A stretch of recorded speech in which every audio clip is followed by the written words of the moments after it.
Catherine Hill Bay's Christian McCall and Andy Brinkworth were pitted against Scots Heads Juniors Trent Munro and Paul Evans, who at 15 was the youngest ever to contest a Cooter Egan final. McCall and Brinkworth began strongly. McCall's first wave, one of the highest scoring of the decider. The Norths Wharf teenager then consolidated his lead as Brinkworth did everything to try and haul him in. But McCall proved superior in the 1.5 metre swell, taking out the $1,000 travel prize. It was a quinella for Catherine Hill Bay, with Brinkworth second, Munro third and Evans fourth.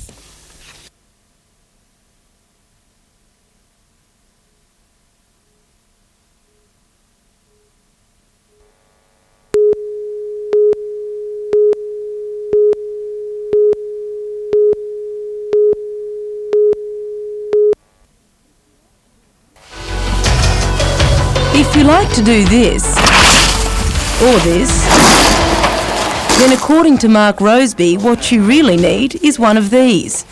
The 22-year-old from New Lambton is proud parent to the heel clamp, an invention designed to help the extremists defy the laws of nature. The product pulls the heel back into the boot and gives you more control over your skating. The clamp is used for snowboarding and inline skating or rollerblading, and it's keeping sports people in their boots around the world. Mark is selling to the Japanese and has just returned from a reconnaissance mission to America. Local stores have already sold out. So where did the young entrepreneur get his inspiration? There's always a problem with a sport or any other product, there's always a problem. And the heel clamp goes on snowboard boots and eliminates that heel lift problem and supports the ankle area. But it came from associating with guys who are in the sports and finding out what's the problem with snowboarding.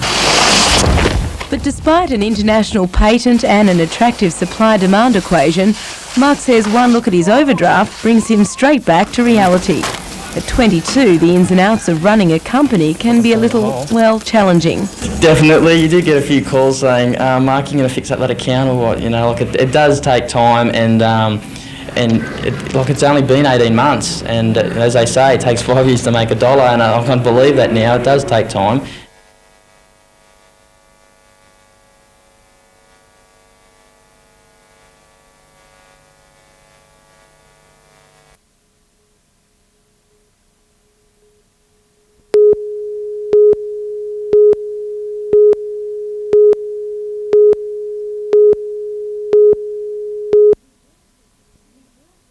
The ability to communicate is a skill most of us take for granted, but not Paul Walker. Born profoundly deaf, his was a world of silence. Without being able to hear conversations, he found it frustrating, almost impossible to learn to talk.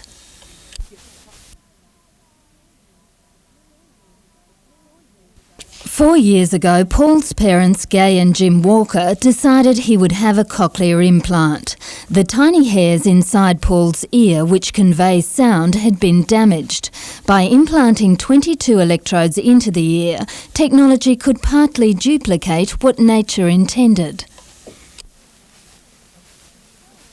The 4-hour operation at Sydney's Camperdown Hospital went smoothly, and 6 weeks later the device was switched on.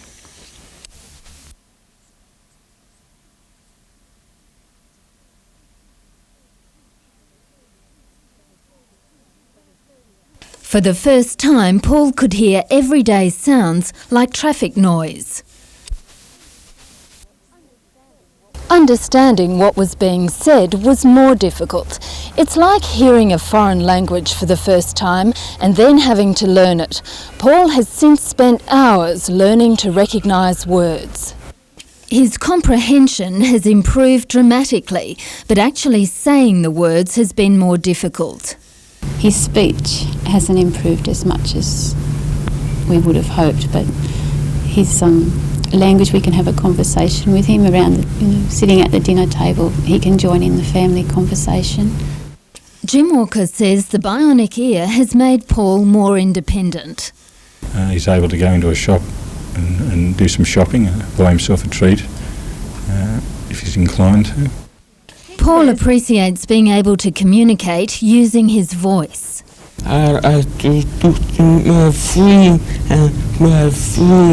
thinking back. So you can talk to your friends and you can have a conversation. The bionic ear is more effective if it's implanted when a child is very young. Not all deaf people have welcomed the device. Many don't want to hear and are against children having the implant. Jim Walker believes his son has the best of both worlds, now studying at San Clemente High School in Newcastle. In the last year or so, he's also been learning to sign, because we think that it's more than likely that he will continue to associate with other hearing impaired people. Paul rarely switches off his bionic ear. Are you happy that you had it? Jane Anderson, NBN News.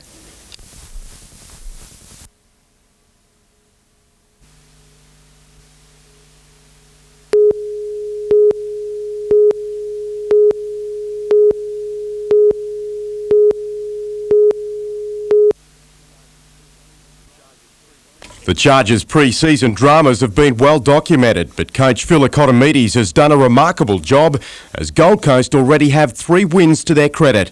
The victory against Parramatta the most notable, and another away win would give them a club record 3 for the season. They're not in a false position at all. They've earned what they've got.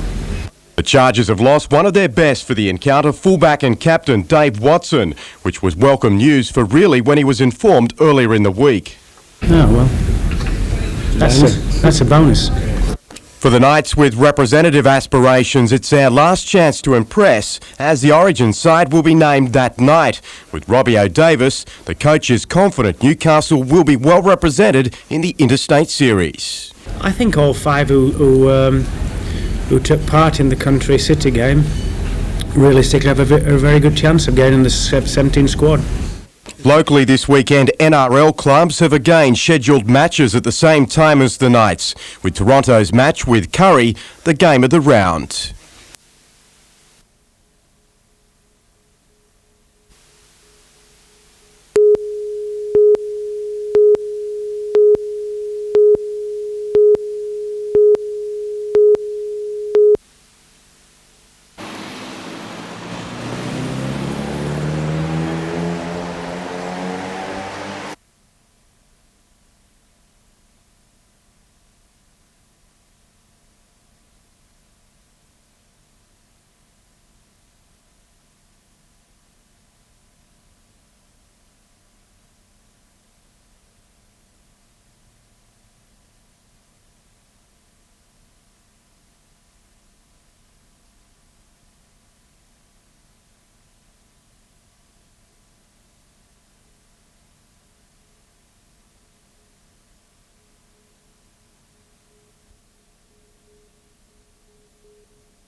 For some time now, residents in the Bullaroo, Spears Point and Argenton areas have been concerned about a perceived increase in the incidence of cancer. Today, the Public Health Unit revealed the results of a study conducted in the district over the past year. The findings did little to allay those fears. Some cancers are higher than we would expect. Those are mainly lung, head and neck and prostate cancers in men. For women, the picture was different, with cancer rates lower than expected, but mortality from stomach cancers higher. Just why this is the case has yet to be determined. The initial study could not show definitively just what caused the increase. It's suggesting that atmospheric pollution does not play a significant part. Dr. Miles says there is insufficient evidence to show the slight increases in risk were attributable to any one factor, ruling out emissions from the nearby Pasminco lead and zinc smelter as the cause. They really are only preliminary results. They can't answer a question in black and white. It can't say, is the smelter a culprit or is it not? What we can say is that more work needs to be done. The Public Health Unit is now recommending that a more comprehensive study looking at factors such as family history, employment background and whether or not people smoke be undertaken to find out just why the extra cancers occurred. Sarah Griffiths, NBN News.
Ostrich buyers from across Australia were in Cessnock today, bidding for the birds which are fast becoming a popular farming alternative. It's more in the price range for everyone, and I can see it levelling out and staying at these prices for some time.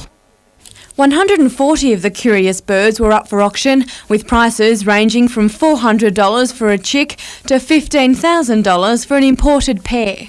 Breeders say the hunter boasts the perfect climate for ostriches. Being sort of dry in the summer, rearing the chickens, and I can see the wine industry and the ostrich industry working quite well in entertaining the locals and the guests to come in. There is a big demand for ostrich meat, with the hide also used to make vests and boots.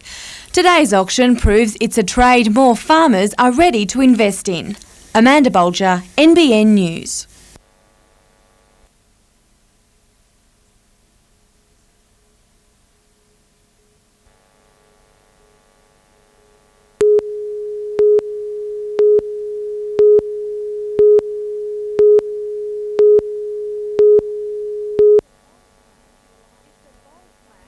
It's a bold plan to align Australia's minority parties into one powerful voice.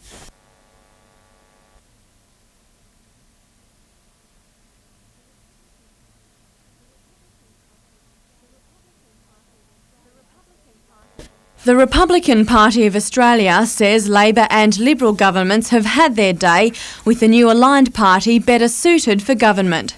It says the merging of minority groups is an international political trend and Australia is now catching up. Tentatively, we've got a working name, the Green and Gold Alliance. It'll be about Australian values and concerns, and we want to go with the green and gold, which are Australia's national and natural colours. The Republicans are scheduling a conference with the other political groups next month, but it remains to be seen whether their proposed new allies come to the party. Amanda Bolger, NBN News.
Juggler beat the favourite to pay $3.20 and $1.30, the trifecta $24. Racing was also at Morfettville for the running of the Goodwood Handicap over 1,200 metres.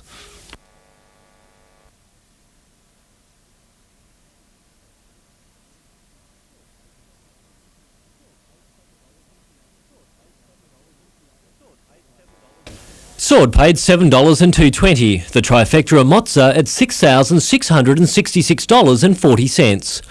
The Randwick meeting was transferred to Warwick Farm, our best the lucky last over 1,400 metres.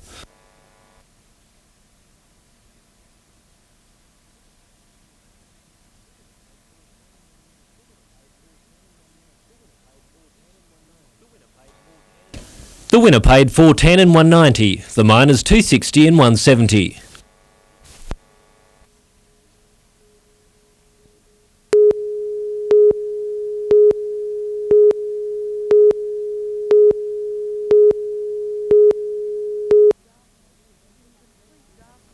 In complete darkness, the Westpac rescue helicopter traversed the skies above Tuggerah Lake. The missing object, a tiny aluminium boat and 2 frightened fishermen. The craft had capsized at about 7:30, one of the 3 men aboard managing to swim to shore and call for help. The other 2 spent 6 of the longest hours of their lives clinging to the craft in cold water. Back on dry land and out of wet clothing at last, the 2 men suffering hypothermia were lucky to escape with their lives. I don't think they would have lasted till the morning, really. One guy was pretty bad hypothermia-wise, the other guy could speak but just, so they're really cold and wet. Meanwhile, another emergency on the Central Coast this afternoon when 3 men were injured in a cannon explosion. The men were working at the old Sydney town tourist attraction at Summersby at around 2:30 when the accident happened. Witnesses say the men were packing a cannon with gunpowder for a tourist display when it exploded. All 3 were taken to Gosford Hospital, 2 with serious burns to their faces, arms and bodies. Late this afternoon they were transferred to the burns unit at Sydney's Royal North Shore Hospital. Laura Saperstein, NBN News.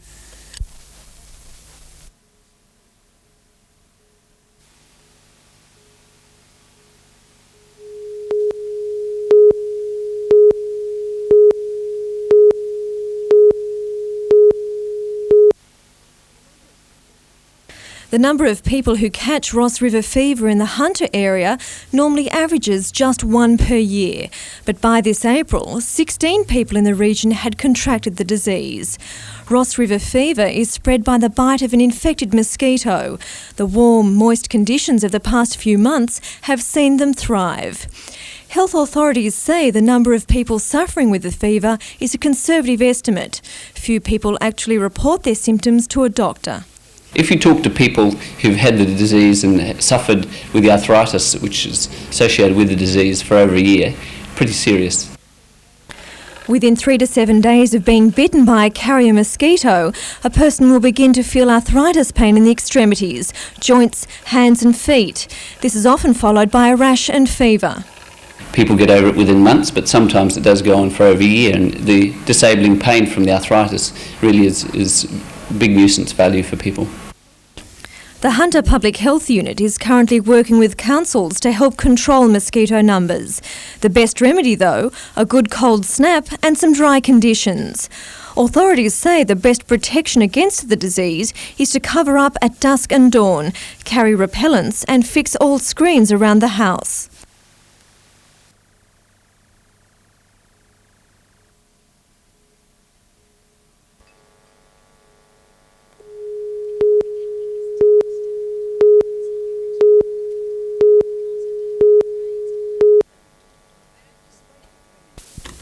The state's expenditure in the Hunter during the next financial year includes $6.9 million towards the already announced school complex at Salamander Bay, $2.7 million for the next stage of upgrading Toronto High School, as well as upgrades for several other schools, and $800,000 to begin $5.7 million renovations to Newcastle TAFE College over the next 3 years. Spending on health will include $1.8 million for the West Lakes Polyclinic at Toronto, which was announced earlier this year, and $4 million to complete works at Maitland Hospital. There will be a 30% increase in funds to be spent on Hunter roads. $20 million will go toward the Raymond Terrace bypass and $9 million for the Charlestown bypass. $7.7 million towards completing construction of a new route over the Liverpool Range at Murrurundi and $2.4 million for preliminary works to construct a divided carriageway from Raymond Terrace to Karua and the Karua bypass. Various amounts will be spent on police stations at Raymond Terrace, Toronto, Wallsend, Thornton and Belmont Fire Station, while $1.5 million will be spent on an upgrade of Broadmeadow Rail Station and $350,000 on a State Rail Training College at Newcastle. Phil Hind, NBN News.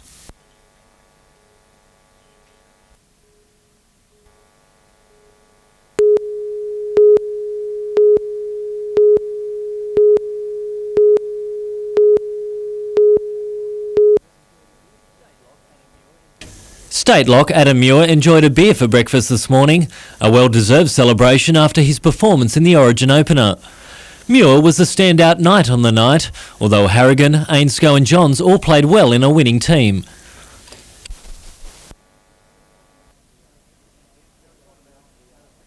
Yeah, we talked about the simple things, get the game going, the kick chase, the good go forward, the defence. We're on that, and the flashy players didn't really come out today, but I'm happy with the win, and the boys like Chief and Lazo just went forward all game, so it's a pleasure to play with them. O'Davis was one of the few Maroons who broke through the Blues' defence, the fleet-footed fullback not only suffering defeat but also a neck injury. But he, along with the rest of the State of Origin representatives, should be fine for the night's game against Auckland this weekend. I'm hoping all we can take from that last night's game is positive vibes. Obviously New South Wales were the victors and with 4 people who played quite well in that game, so I assume they'll be on a high. The Knights embarrassed the New Zealanders in the game at Marathon Stadium last year, but Newcastle coach Malcolm Reilly is wary of Auckland at home. We're very aware of their capabilities. Although they didn't perform all that well against the Roosters, I think they gave a lot of tries away. They're very, very useful with the ball in their hands, and they have a lot of strike players. Richard O'Leary, NBN News.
And we'll wait till we get a bit more information, I think, from the federal government and see what comes of it. We're certainly going to put our hand up if there's an opportunity.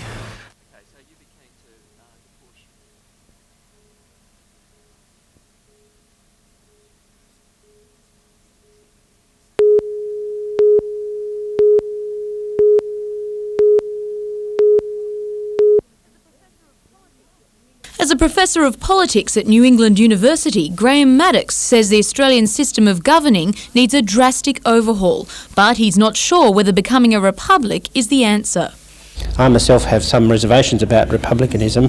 It's already arisen in this conference that there's a certain influx of American culture, and one is a bit concerned about absorbing more of that culture to the detriment of what we've built up here. The professor says one reason we need to break away from the monarchy is because it affects Australia's standing in Asia. He says the monarchy fails to understand our multicultural ties, a failure which often interferes with some of our business deals. I think it has to be solved. I would hope that it would be solved by us actually writing a new constitution, because I don't believe the present constitution can stand the removal of the crown and the replacement with a president. Professor Maddox aired his Republican views to an audience at the university, a fitting venue considering he says some of the strongest anti-monarchy feelings come from Australia's young people. Simone Thurtell, NBN News.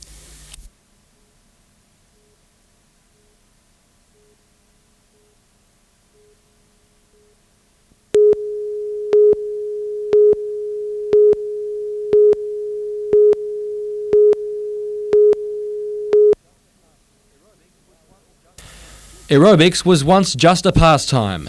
Now it's also a sport, officially recognised last year.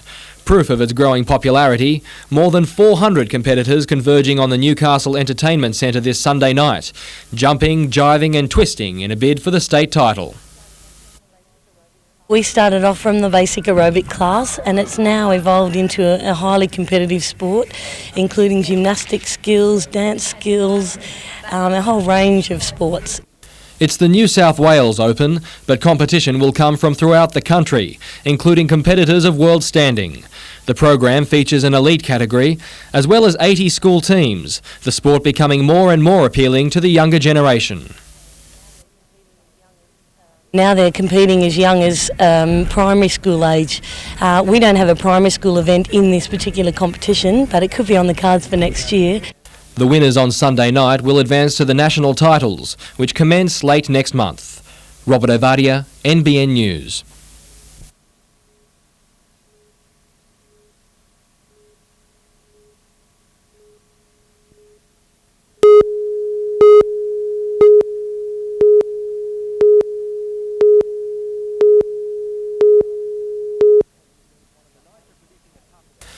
The Knights are predicting a tough game against one of the hardest hitting packs in the competition.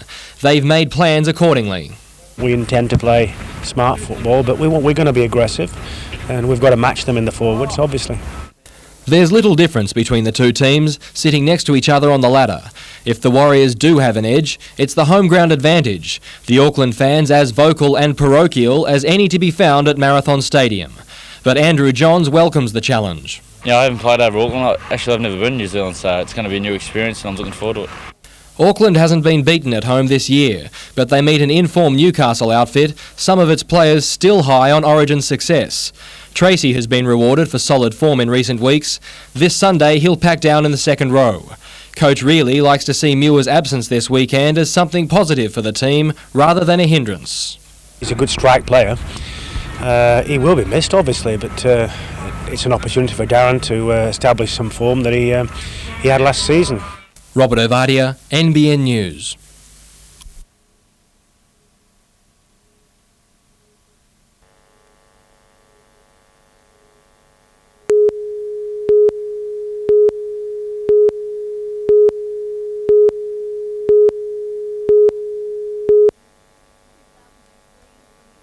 $2,000 employees from the Australian Taxation Office, Roads and Traffic Authority, NRMA and Council will start catching a lift to work with a partner picked out for them by computer. Each driver has entered their work and home address on a special database, which then matches them with a suitable travel companion. The whole process is strictly monitored. Each of the organisations have had to develop a protocol to satisfy their staff on that basis, and none of the secure details are released until the participants are introduced, feel comfortable with the travel partner suggested, and through that interview process agree on their travel arrangements. Clean Air 2000 promoters are quick to point out you don't have to be part of the trial to help the environment. I mean, in sporting events, if you're a team situation or individuals, you can give other people a lift to the sporting events and cutting down on car emissions. Results from the car-sharing trial will be the basis for a large-scale clean air campaign in Sydney. Simone Thurtell, NBN News.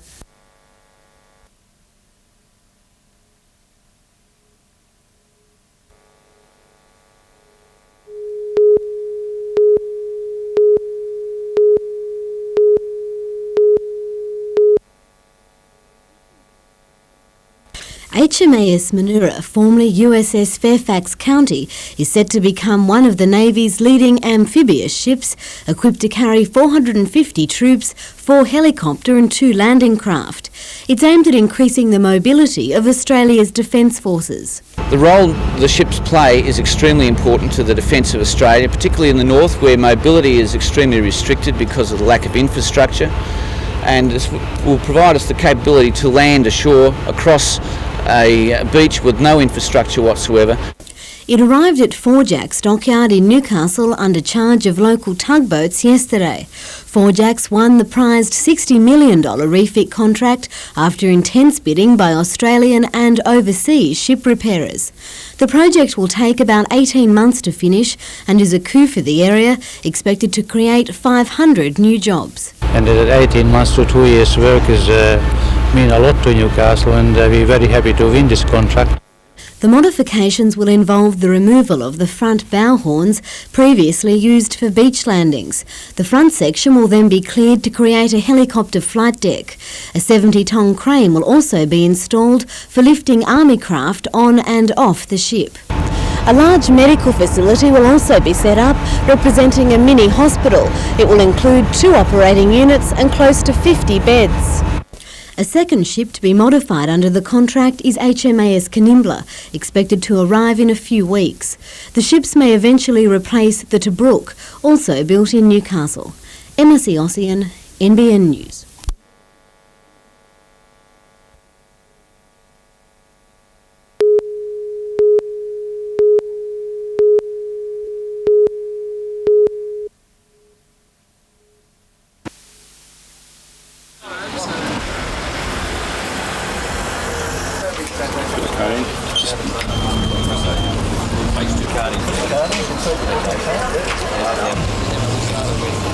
Yeah. Just pop it in so you get the balance coming in. Yep, there it is, the 12th man in.